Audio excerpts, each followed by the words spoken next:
સિંહ અને ઉંદર. એક જંગલમાં સિંહ ઘસઘસાટ ઊંઘી રહ્યો હતો અને બીજી બાજુ ટીનું ગીત ગાઈ રહ્યો હતો. આંબલીનો બુટ્ટો ને બોરડીના બોર, મજા કરી લે મીનુ સૂતો છે સિંહ. આંબલીનો બુટ્ટો ને બોરડીના બોર, મજા કરી લે મીનુ સૂતો છે સિંહ. પછી મીનુ અને ટીનુ બંને સિંહ ઉપર કૂદાકૂદ કરવા લાગે છે. પછી ટીનુ એ સિંહના કાનમાં જઈને ભૂંગળું વગાડે છે અને મીનુ તેમના કાનમાં ઘાસનો ટુકડો નાખે છે અને ફરી પાછો ટીનુ કાનમાં ભૂંગળું વગાડે છે અને મીનુ તેમના નાકમાં ઘાસનો ટુકડો નાખે છે. પછી મીનુ તેમના મોઢા ઉપર એક પથ્થરનો ટુકડો મારે છે અને પછી ત્યાંથી ભાગવા લાગે છે. સિંહ ગુસ્સે થઈને બોલ્યો, કોની આટલી હિંમત જેને મારી નીંદર ખરાબ કરી? સિંહ ટીનુ અને મીનુને હાથમાં પકડી લે છે. સિંહ બોલ્યો, ટીનુ મીનુ તમે બંને નહીં સુધરો, આજ તો તમારી ખેર નહીં. મીનુ બોલ્યો, નહીં નહીં બચાવ, મને માફ કરી દો. સિંહ બોલ્યો, દર વખતે તમે મને પરેશાન કરો છો, આજ હું તમને બંનેને નહીં છોડું.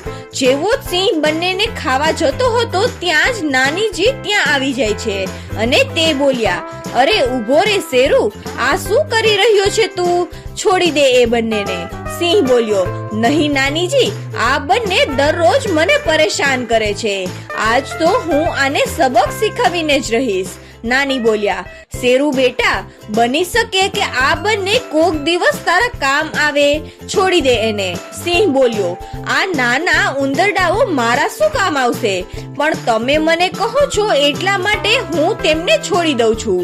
પછી તે બંનેને છોડી દે છે અને કહે છે કે ચાલો નીકળો અહીંયાથી.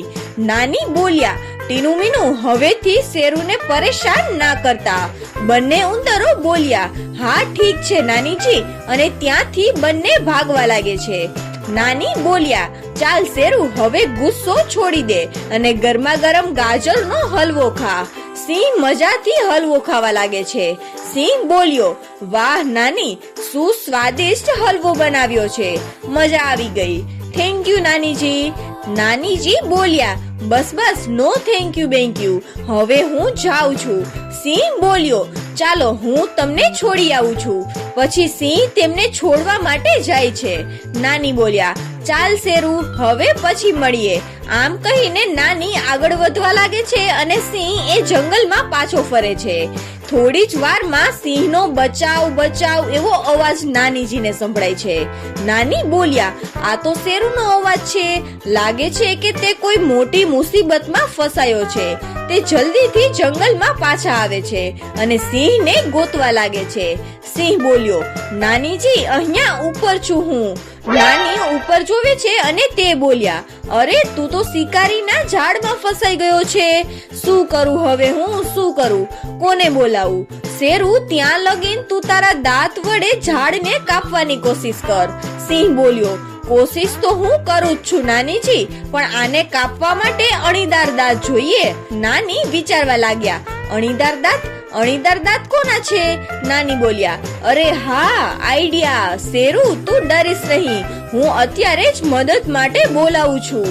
ટીનુ મીનુ, ઓ ટીનુ મીનુ, ક્યાં છો તમે બંને? જલ્દી આવો.